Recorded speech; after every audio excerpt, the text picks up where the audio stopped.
নমস্কার বন্ধুরা, আজ শেয়ার করব স্পেশাল মশলায় ঢ্যাঁড়সের নিরামিষ একটি রেসিপি। হাতে কম সময় থাকলে ঝটপট দারুণ টেস্টি মুখরোচক কিছু খেতে মন চাইলে বানিয়ে নিতে পারেন ঢ্যাঁড়সের এই রেসিপিটি।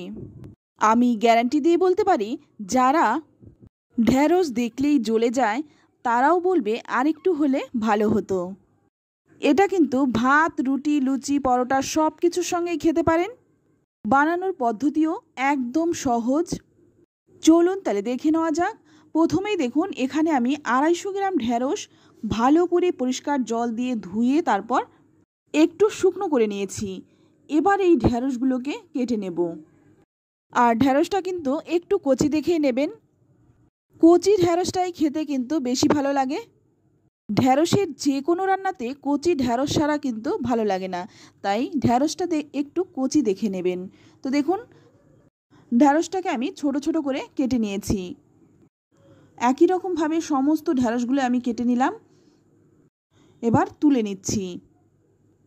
ঢ্যাঁড়স ভাজার পরে কিন্তু অনেকটাই কমে যায়, তাই ঢ্যাঁড়সের পরিমাণটা কিন্তু আপনারা একটু বাড়িয়েও নিতে পারেন। তো দেখুন, সম্পূর্ণ ঢ্যাঁড়সটা আমি তুলে নিলাম। এবার এটা পাশে রেখে দিয়ে একটা মশলা বানিয়ে নেব। চলুন তাহলে সেই মশলাটাই দেখে নিই। প্রথমে এখানে কড়াই গরম করে নিয়ে এর মধ্যেই দিয়ে দিলাম 1/2 চামচ সর্ষের তেল। তেলটা গরম হয়ে গেলেই এর মধ্যে দিয়ে দিচ্ছি 1 চামচ ছোলার ডাল, সঙ্গে দিয়ে দিচ্ছি 1/2 চামচ গোটা ধনে। গোটা ধনে আর ছোলার ডালটা একটু শুকনো খোলায় হালকাভাবে একটু ভেজে নেব। একটু ভেজে নিয়েই এখানে দেখুন দিয়ে দিচ্ছি 2টো শুকনো লঙ্কা। ঝালের পরিমাণটা কিন্তু আপনারা আপনাদের পছন্দ মতো দেবেন। একটু নেড়েচেড়ে নিয়েই এর মধ্যে দিয়ে দিচ্ছি 1/2 চামচ গোটা জিরে। জিরেটা দিয়েও একটু নেড়েচেড়ে নিচ্ছি। এবার দিয়ে দিচ্ছি 1 চামচ সাদা তিল। আর এই মশলাটা ভাজার সময় কিন্তু গ্যাসের আঁচটা একদম কমিয়ে দিয়ে মশলাটা ভাজবেন, নইলে কিন্তু মশলাটা পুড়ে যাবে। মশলার যে মিষ্টি সুগন্ধ সেটা কিন্তু পাবেন না, তাই অবশ্যই খেয়াল রাখবেন মশলাটা যাতে পুড়ে না যায়। তো দেখুন, মশলাটা কিন্তু খুব সুন্দরভাবে ভাজা হয়ে গেছে। এবার তুলে নিলাম। তো আপনারাও কিন্তু দেখে বুঝতেই পারছেন মশলাটা কিন্তু খুব সুন্দরভাবে ভাজা হয়েছে, একদম পুড়ে যায়নি, ঠিকঠাক হয়েছে। এবার এটা একটু ঠান্ডা হতে থাক। অপরদিকে ওই গরম কড়াইয়ের মধ্যে দিয়ে দিলাম 2 চামচ সর্ষের তেল। তেলটা আবার একটু গরম করে নিয়ে এবার যে ঢ্যাঁড়সগুলো আমি কেটে রেখেছিলাম সেই ঢ্যাঁড়সগুলো দিয়ে দিলাম। এবার গ্যাসের আঁচটা একদম বাড়িয়ে দিয়ে ঢ্যাঁড়সটা একটু ভাজবো। আর এখন কিন্তু ঢ্যাঁড়সের মধ্যে কোনো রকম নুন বা হলুদ দেব না, এমনি কিন্তু ভাজবো।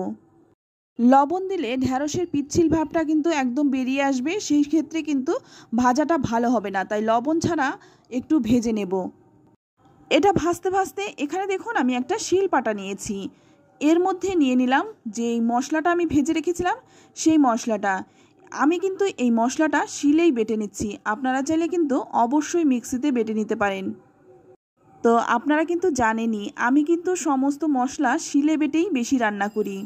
শিলে বাটা রান্নার স্বাদটা কিন্তু আমার বেশি ভালো লাগে, তাই আমি কিন্তু শিলেই মশলাটা বেটে নিই। তো দেখুন, মশলাটা কিন্তু বেটে নিচ্ছি। তো মশলাটা কিন্তু আমি একদম গুঁড়ো করে বেটেছি। এবার তুলে নিচ্ছি। আপনারা কিন্তু দেখে বুঝতেই পারছেন মশলাটা কিন্তু খুব সুন্দরভাবে ঝরঝরে হয়েছে। তো দেখুন কত সুন্দর হয়েছে। আপনারা যদি মিক্সিতেও বাটেন তাহলেও কিন্তু মশলার স্বাদটা একই রকম থাকবে। তো বন্ধুরা, আমি জানি না আপনারা এই মশলাটা দিয়ে কখনো রান্না খেয়েছেন কিনা। যদি না খেয়ে থাকেন একবার বানিয়ে খাওয়ার অনুরোধ রইল, আর খেয়ে থাকলে অবশ্যই কমেন্টে জানাবেন। এবার এদিকে দেখুন ঢ্যাঁড়সটা কিন্তু অনেকটাই ভাজা হয়ে গেছে। এবার এর মধ্যে দিয়ে দিচ্ছি কয়েকটা কারি পাতা। আমার কাছে কারি পাতাটা ছিল তাই আমি কিন্তু কারি পাতা দিয়েছি, আপনারা চাইলে নাও দিতে পারেন।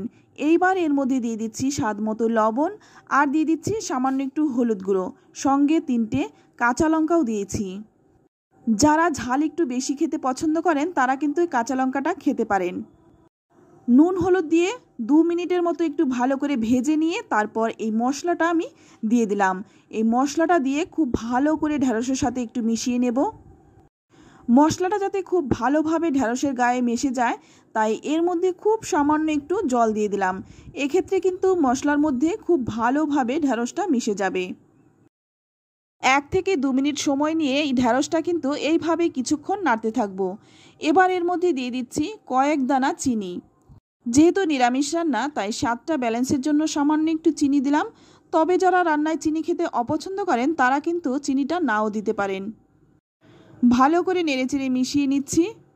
এবার গ্যাসের আঁচটা একদম কমিয়ে দিয়ে ঢাকা দিয়ে রাখবো 5 মিনিট। 5 মিনিট পর ঢাকনাটা খুলে নিয়েছি। এখন কিন্তু ঢ্যাঁড়সটা একদমই প্রায় হয়েই এসছে। আর মশলাটাও দেখুন ঢ্যাঁড়সের গায়ে কত সুন্দরভাবে মিশে গেছে। তো বন্ধুরা, যে কোনো নিরামিষ দিনে এটা কিন্তু আপনারা ভাত, রুটি, লুচি, পরোটা যে কোনো কিছুর সাথে খেতে পারেন, খেতে অসাধারণ হয়। তো দেখুন এখন কিন্তু রান্নাটা হয়ে গেছে, এবার নামিয়ে নিচ্ছি। তো দেখলেন তো, রান্নাটা করতেও কিন্তু খুব একটা সময় লাগে না, ঝটপট হয়ে যায় আর খেতেও কিন্তু অসাধারণ হয়। তো বন্ধুরা, ঢ্যাঁড়সের তো অনেক রেসিপি অনেকভাবেই খেয়েছেন, একবার এই নতুন মশলাটা দিয়ে বানিয়ে খেতে পারেন, খেতে কিন্তু খুবই ভালো হয়। তো বন্ধুরা, রেসিপিটি কেমন লাগলো অবশ্যই কমেন্টে জানাবেন। ভালো লাগলে লাইক, কমেন্ট, শেয়ার করবেন। অনেকেই আছেন নিরামিষ রান্না খেতে খুবই পছন্দ করেন, তাদের সাথে কিন্তু এই রেসিপিটি শেয়ার করতে পারেন, তারা কিন্তু ভীষণ পছন্দ করবে। রেসিপিটি দেখে যদি ভালো লেগে থাকে চ্যানেলটি সাবস্ক্রাইব করে আমার পাশে থাকবেন।